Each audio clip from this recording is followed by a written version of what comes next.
मानो तो मौज है वरना समस्या तो हर रोज है। 8 साल की ओसीडी मात्र एक ही दिन में हुई ठीक, कैसे ये संभव है और वो भी बिना दवाई। ये असंभव लगता है लेकिन संभव हो जाता है। कैसे? जब राम अवतार जी की तरह अपने डाउट को क्लियर करें, एक्सपोजर करें, तब तो राम अवतार जी अपनी जर्नी बताएंगे एक दिन में ठीक होने की। तो राम अवतार जी, सबसे पहले आपको बहुत बहुत बधाई कि आप एक ही दिन में 100% रिकवर हो गए। Thank you sir. तो बताइए कि आप एक दिन में कैसे रिकवर हुए और क्या थी आपकी ओसीडी? मेरे को 7-8 साल से थी। मेरे को एक तो ज्यादा चेकिंग ओसीडी और सिमेट्री ओसीडी थी। ओके। और भी थोड़ी बहुत कंटेमिनेशन भी थी। और जैसे 8 सालों में ऐसे अपना फॉर्म बदलती रही ओसीडी, लेकिन ज्यादा मेरे को चेकिंग और सिमेट्री थी। और एक मेरे को जैसे कंफ्यूजन, ओवर थिंकिंग, ये ज्यादा सोचना, ये चलता है, अंदर की महाभारत चलती रहती थी। हाँ। फिर मैंने आपसे कनेक्ट होने के बाद मैं कोर्स का सहारा लिया। ओके। मैंने आपसे बात करके कोर्स खरीदा आपका। तो कोर्स में गीता के अध्याय देखते समय मैंने पहला आपका इंट्रोडक्शन वीडियो देखा। तो उस समय मैंने एक तो निश्चय कर लिया, और उस समय एक चीज मैंने की कि मैं आपको पूरी तरीके से समर्पित हो गया। Very good. कि मैंने खुद ने सोचा कि यार अभी तेरे को ओसीडी है, तेरा ये ओसीडी माइंड बोल रहा है। ओके। तुझे ज्यादा खुद का दिमाग नहीं लगाना है और तुझे अभी सहारे की जरूरत है। तो फिर मैंने आपकी मतलब वीडियोस देखे, आपको पूरी तरह से समर्पित हो गया। जैसे आपने बोला वैसे फॉलो किया, और ज्यादा खुद का दिमाग ज्यादा नहीं लगाया। Very good. और मैंने चीजों को एक्सपोजर भी, हर चीज है जिस चीज से मेरे को डर लगता उस चीज से मैंने एक्सपोजर किया, ईआरपी की। और मैंने सारे मतलब अपनी समझ विकसित की, टाइम एंड स्पेस का ऐसे समझा। हाँ। 4 स्टेप थेरेपी, गाली थेरेपी, ये बहुत ही मेरे विचारों को कंट्रोल करने में मेरे को ऐसे हिम्मत प्रदान की इन्होंने। गीता के अध्याय सुनने से मेरे जो समझ वो विकसित हुई, खतरा शांत हुआ, कम हुआ। Very good. और इसके मतलब धीरे धीरे मैंने 1 महीने में मेरे 80-90% ठीक, तो मैं यहाँ होके आया हूँ।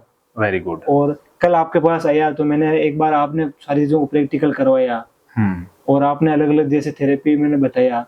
तो लगभग मेरी जो बची हुई थी वो 100% मेरी हर चीज क्लियर हो गई। अब मेरे को कोई चेक करने की जरूरत नहीं पड़ती, कोई चीजों को अरेंज करके रखना, थोड़ी बहुत गंदगी वाली थी वो भी क्लियर हो गई है। Very good. और जो अंदर वाली जो महाभारत थी वो मैंने गीता से समझा कि सब कुछ प्रकृति को समर्पित हो जाना है। हाँ।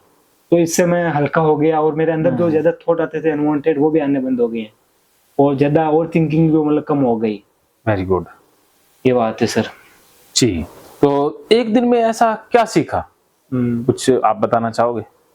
जी सर, एक दिन में मैंने ये सीखा कि एक तो जो ओसीडी वाले जो थॉट होते हैं, हाँ, एक मैजिकल थॉट की तरह होते हैं। हाँ, इनको ज्यादा वैल्यू नहीं देनी है। हमने आप गीता थेरेपी से ये समझा कि एक तो जो ट्रिगर है वो हमारा पार्ट ऑफ लाइफ है। इनको हम कभी हटा नहीं सकते। ज्यादातर हम ओसीडी में क्या करते हैं कि इनसे बचते हैं, या बचना संभव नहीं है तो फिर कंपल्सन करते हैं, डूइंग करते हैं। और ऑब्सेशन जो विचार है, उसमें आपने बताया कि विचार को धक्के से बुलाना है, कि आजा विचार आजा।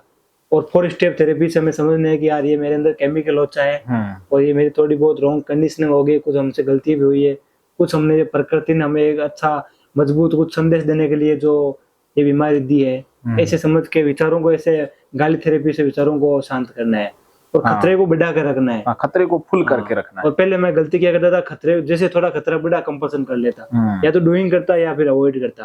तो फिर मैंने कोर्स के माध्यम से और आपके माध्यम से ये सीखा कि मैं खतरे को फुल बढ़ा कर रखता था, फुल हाई ले जाता, तो खतरा अपने आप शांत हो जाता। इस तरह से मेरे जो खतरे वाले थॉट है वो भी आने कम होंगे। और मैं फाइट करता रहा, हर दिन फाइट करता, घर पे आपके वीडियो देखता, कोर्स के वीडियो देखता, हर चीज से फाइट करता।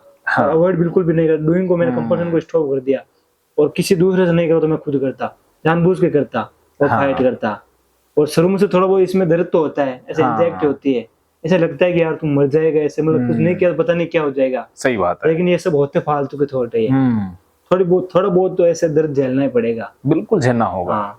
एक हमें कंफ्यूज नहीं होना, डाउट नहीं करना है, जिससे हम इलाज लेते हैं। जैसे मैं आपसे इलाज ले रहा हूँ, तो मैंने पहले ये निश्चय किया कि राम अवतार तुझे एक तो डाउट नहीं करना है, एक पूरी तरह से समर्पित हो जाना है। Very good. क्योंकि अभी तेरा माइंड थोड़ा गलत स्टेट में है, अभी तेरे को सपोर्ट की जरूरत है और सही दिशा की जरूरत है। तो फिर मैं आपको पूरी तरीके से समर्पित हो गया, और मैं डाउट नहीं किया। और एक किसी मतलब बार बार अलग अलग किसी साइकोलॉजिस्ट के वीडियोस मैंने नहीं देखे, उससे क्या कंफ्यूजन में चले जाते हैं। तो फिर मैं पूरी तरह से आपको समर्पित हो गया, जैसे आपने बोला वैसे करते गया। और अब मेरे को इतनी खुशी है कि मैं फील ही कर रहा हूँ वो चीज। Very good. क्या बताऊँ, इतना ऐसा लग रहा है कि यार अच्छे नया जीवन मिल गया, ऐसे नया पुनर्जन्म हो गया। हाँ पुनर्जन्म हो गया। इतने दिन तो ऐसे ओसीडी वाले संसार में जी रहे थे। हाँ ये बात हुई। सिर्फ ओसीडी में ज्यादातर है ना, पहले आने की हिम्मत ही नहीं होती है। पहले हम सोचते हैं यार यूट्यूब से ठीक हो जाएंगे, हाँ लेकिन यूट्यूब से उतना हमारी पर्सनल प्रॉब्लम सॉल्व नहीं होती है। एक हम यहाँ आके या फोन बात के माध्यम से फोन करते हैं, फोन के माध्यम से हम अपनी प्रॉब्लम शेयर करते हैं, तो इससे हमारा मन हल्का होता है और जो हमारी प्रॉब्लम है उनका हमें समाधान मिलता है। यूट्यूब पर एक कॉमन प्रॉब्लम होती है, पर्सनल प्रॉब्लम का समाधान नहीं मिलता है। तो सारी चीजें हम जब बोलते हैं, एक्सप्रेस करते हैं, तो उनका हमें समाधान भी मिलता है और जो चीजें अंदर दबी हुई है वो बाहर निकलती है, तो फिर एक अच्छा फील होता है। Very good. और आपके हिप्नोथेरेपी के माध्यम से, ईआरपी और जो गीता में जो समझा कर्म फल ये क्या है, सब चीजों से ऐसे मतलब गीता से मेरा एक पूरा नजरिया है, पूरी दुनिया को देखने का नजरिया अलग हो गया है। अब मेरे साथ कोई कुछ, अब मेरे कुछ भी कितनी भी बुरी घटना हो जाए तो मेरे को कुछ फर्क नहीं पड़ेगा। हाँ थोड़ा बहुत हम इंसान है, थोड़ा बहुत वो तो रहेगा, नेचुरल हो जाएंगे। हाँ ये बात है। गीता से मैंने ओसीडी को पूरी तरह से हरा दिया है। Very good. ये बात है। तो भारत में हजारों लाखों ऐसे इंसान हैं जो ओसीडी से पीड़ित है, हाँ तो उनको आप क्या मैसेज देना चाहोगे? मैं तो ओसीडी वालों को यही कहना चाहता हूँ कि सबसे पहले आप किसी दूसरे के मतलब सहारे नहीं, घर वालों को ये नहीं कि मेरे को ये समझ नहीं रहे हैं, ये मेरा सपोर्ट नहीं कर रहे हैं। आपकी जिंदगी आपकी जिम्मेदारी है। चाहे घर वाले सपोर्ट करे या ना करे, चाहे वो बात माने या ना माने, आपको एक्शन लेना है और आपको समझना है कि मेरे लिए क्या सही है। तो आपको लग जाए कि मेरे को ओसीडी है, तो सबसे पहले तो स्वीकार कर लेना है कि ये मेरे को प्रॉब्लम हो गई है, इसको मुझे इलाज करना है। और आप गीता मेरा मानना है गीता से बढ़कर इस दुनिया में कुछ ज्ञान है नहीं। तो गीता को कोई पूरी तरीके से समझ लेता है ना, तो वो सारी प्रॉब्लम से पीछा छुटा सकता है। सही कहा। और इसमें ईआरपी तो करनी पड़ेगी, एक्सपोजर के डर का सामना करना पड़ेगा। डर को जितना ज्यादा बड़ा करोगे उतना ही होगा। और एक मतलब ऑफलाइन, मेरे हिसाब से ऑनलाइन से ज्यादा ऑफलाइन बेहतर रहता है। बेहतर एक बार फेस टू फेस आ जाए ना, हम क्या है ओसीडी में ज्यादातर पैसे तो वैसे, अब कुछ लोग बोलते हैं कि मेरे पास पैसे नहीं है, कैसे करें। हम बाबाओं को पैसे लुटा देते हैं, हम किसी डॉक्टर दवाइयों में पैसे लुटा देते हैं। दवाइयां मतलब उनके लिए जो चीजें समझ नहीं पाए, दवाइयां उनके लिए जो मतलब कंपल्सन मतलब चीजों को समझ ही नहीं पाता हो, उनके लिए दवाइयां जरूरी। लेकिन ओसीडी में दवाई का उतना ज्यादा रोल नहीं है। ओसीडी में मेन उपाय ये है कि सही समझ और फाइट करना।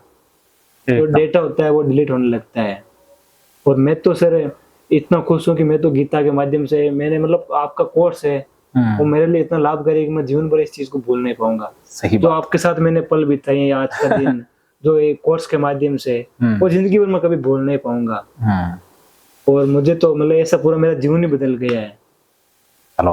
और मैं तो ओसीडी वालों को यही कहता हूँ कि डरना नहीं है कभी भी। तो चाहे आपको कोई समझे या ना समझे, आपको अपना इलाज करवाना, आपको अपनी जिंदगी मौज मस्ती से जीनी है। और जितना जल्दी हो सके उतना जल्दी एक्शन लेना है इस पर। इसको ज्यादा वैल्यू, ज्यादा इसको समय नहीं रखना, इसको जल्दी से जल्दी उखाड़ के फेंक देना है। Very good. ज्यादा इसको नहीं तो ज्यादा मेहनत देंगे तो ये अंदर ज्यादा जम जाएगी। तो दवाइयों का अनुभव आपका कैसा रहा? सर मैंने शुरू में मैंने भी दवाई ली है साइकियाट्रिस्ट से 6 महीने। तो जब दवाई लेते हैं तो 1-2 महीने तो उतना असर नहीं आता, धीरे धीरे 1-1.5 महीने बाद असर आने लगता है। तो दवाइयों से क्या है, वो हमारे जो विचार है वो आते नहीं, वो दब जाते हैं वो, तो हम एकदम नॉर्मल फील करते हैं। दवाई लेते रहते हैं तो हमें लगता है यार मेरी तो ओसीडी पूरी ठीक हो गई। जैसे ही हम दवा बंद करते हैं तो वो सारी वो प्रक्रिया चलने लग जाती है, वो विचार आने लग जाते हैं, कंपल्सन, वो ज्यादा परेशान होते हैं, ज्यादा मूड चिड़चिड़ा हो जाता है। तो फिर मैंने दवाइयां, तो मेरे को पता चल गया कि दवाइयां से कुछ नहीं होगा, तो मैंने दवाइयां तो खुद से ही छोड़ दी। Very good. और फिर मैंने यूट्यूब के माध्यम से जो आपका चैनल आया, तो मैंने यार देखा कि यार ये सर तो प्रैक्टिकल करवाते हैं, तो हमें प्रैक्टिकल की जरूरत है। नहीं तो ज्यादातर क्या प्रैक्टिकल बहुत लोग कम करवाते हैं, ऐसे बताते हैं कि ये कर लो, ऐसे कर लो, बता तो देते हैं लेकिन वो होता नहीं है। तो आप प्रैक्टिकल करवाते हैं, मैंने सोचा यार ये ठीक है। फिर वो कोर्स ज्वाइन किया, प्रैक्टिकल चीजें आपकी देखी, तो मेरे अंदर एक साहस हिम्मत आया कि यार ये कर सकते हैं तो हम क्यों नहीं कर सकते, इसकी ठीक हुई तो हमकी भी हो सकती है। इस चीज से सर मेरी तो ओसीडी पूरी 100% नहीं 101% ठीक हो गई है। Very good. मुझे तो एक अच्छा अलग ही फील हो रहा है अब मेरे अंदर। ऐसे मतलब यहाँ करियर में जीवन में आनंद आ गया, वैसे एक अच्छा मतलब अच्छा फील हो रहा है। इतने दिन तो ऐसे मैं तो सर सुसाइड तक चला गया था। मैंने ऐसे सोचा कि यार ऐसी जिंदगी से अच्छा है तो मर ही जाए। फिर वो होता है ना कि मतलब प्रकृति हमें सही समय पर सही रास्ता दिखाई देती है। फिर वो मैंने तो 5-6 महीने में थोड़ा बहुत ज्यादा, 4 महीने में दर्द तो झेला, ओसीडी का एंजाइटी ने सहन बहुत होल्ड किया, एंजाइटी को हर चीज को मतलब ऐसे सहन किया, लेकिन कंपल्सन नहीं किया, चाहे कितनी भी एंजाइटी हो कंपल्सन नहीं किया। और कई बार ऐसा हुआ कि अब रुका ही नहीं जाता, तो मैं आपको कॉल कर लेता, फिर आप बोलते हैं कि नहीं करना, चाहे कुछ भी हो जाए, हाँ, नहीं करना, फिर वहां पर सांस आ जाता, हिम्मत आ जाती, और नहीं करता, ऐसे मतलब खुशी होती। फिर कंपल्सन नहीं करते और हम 1 घंटे बाद वहां पर सोचते हैं तो ऐसे खुशी फील होती है कि अरे यार देख, मैं कंपल्सन नहीं किया, हमारा आत्मविश्वास बढ़ता है। और हम कंपल्सन कर लेते हैं तो हमारा आत्मविश्वास डाउन होता है कि यार ये तेरे से ठीक नहीं होगी। सही बात है। तो कंपल्सन ना करने से हमारा आत्मविश्वास बढ़ता है, हमें खुशी फील होती है, हाँ, और वो विचार भी फिर वो दबने लग जाते हैं। सही कहा। और ये ओसीडी मतलब मैं तो अपने एक्सपीरियंस से बता रहा हूँ, हाँ, ओसीडी को मतलब हराना बहुत ही आसान है अगर सही समझ विकसित हो जाए तो। और ओसीडी में दवाओं का ज्यादा रोल है नहीं, दवाओं को तब रोल है जब जो फिजिकल सिम्टम आने लग जाए या ज्यादा भी कुछ समझ नहीं पाए। हाँ, तभी है। हाँ, और मैंने जहाँ तो मेरे को पहले लगता था कि यार ये ओसीडी ठीक तो नहीं होगी, ये तो भाई जीवन में ऐसे ही चलेगी। हाँ, और जो साइकियाट्रिस्ट होते हैं वो मतलब कुछ डेटा डाल देते हैं फालतू के। एक साइकियाट्रिस्ट था मैं, तो मैंने उसको पूछ लिया कि ओसीडी ठीक हो जाती है ना, तो उन्होंने बोला कि 10 में से 6 लोगों को ठीक हो जाती है, 4 को नहीं होता है। तो फिर मैंने बोला 4 का इलाज क्या है, कि जिंदगी भर दवा चलती है। अच्छा, तो फिर मैं चिंता में चला गया। हाँ, हम तो 4 में ही काउंट करेंगे खुद को। हाँ, तो हमारा माइंड क्या है, पॉजिटिव चीज को नहीं, नेगेटिव चीज को जल्दी पकड़ता है ज्यादातर। हाँ, तो फिर वो परेशान हो गया। फिर यूट्यूब से ऐसे मतलब आप बोल रहे थे कि ओसीडी को बिना दवा के ठीक करना बहुत ही आसान है। हाँ, और फिर भी विश्वास नहीं हुआ। फिर मैं करता रहा, आपके पास आया, जिस आपने जो बताया उसको फॉलो किया, तो वो एक्सपीरियंस मेरे अंदर उतर आए और मेरे को फील हुआ। तो मेरे को लगा यार ओसीडी को ठीक करना बहुत ही आसान है, बहुत ज्यादा आसान है। हाँ, सही समझ होनी चाहिए। हाँ, अगर सही समझे तो ओसीडी कुछ दिनों में ठीक हो जाती, नहीं तो जन्मों में भी नहीं होती। 2 जन्मों में नहीं ठीक कर सकते इसको। आप जैसा इंसान कुछ भी कर सकता है। हाँ, अब आप बिल्कुल निश्चिंत रहिए। हाँ, और मेरा ये मानना है कि मतलब गीता से सबसे ज्यादा ये समझने को मिला कि कुछ भी चिंता नहीं करनी है, सब कुछ प्रकृति को सौंप देते हैं तो हमारे अंदर से अपने आप वो समाधान हमारा माइंड निकालने लगता है, बिल्कुल निकाल लेता है, हर चीज का समाधान निकल जाता है और वो चिंताएं भी कम हो जाती है, 100% कम हो जाती है। सर यहाँ पे रखे आपके जो समय बीता वो तो मेरे से दिल में बस गया है। चलो, मुझे भी बड़ी खुशी हुई। यहाँ का आपको मान मनोभाव, यहाँ का एनवायरनमेंट मेरे को बहुत अच्छा लगा। और सर आपके पास ऐसे फील नहीं हो रहा है कि हम किसी साइकोलॉजिस्ट या किसी महान वैज्ञानिक या किसी बड़े आदमी के पास बैठे हैं, ऐसे लग रहा है यार किसी भाई या फ्रेंड के साथ, फैमिली मेंबर के साथ बैठे हैं। और हर चीज मतलब ऐसे आप कुछ भी मतलब आपसे नहीं छुपाया, मैंने हर चीज जो मेरे आ रही थी वो बोला, तो मेरे को हर चीज का समाधान मिलता गया। Very good. और बहुत ही अच्छा लगा सर यहाँ पे ऐसे मतलब मान मनोभाव हर चीज आपका, जो भी मैं अलग ही मैं खुशी फील कर रहा हूँ उस चीज की, मतलब क्या बोलूँ, सही बात, मेरे अंदर से वो चीजें आ रही हैं, वो अलग ही ऐसे। बहुत बढ़िया, ये बात है सर। चलिए, आप ठीक हुए, बिल्कुल ठीक हो गए, बहुत बहुत मुबारक।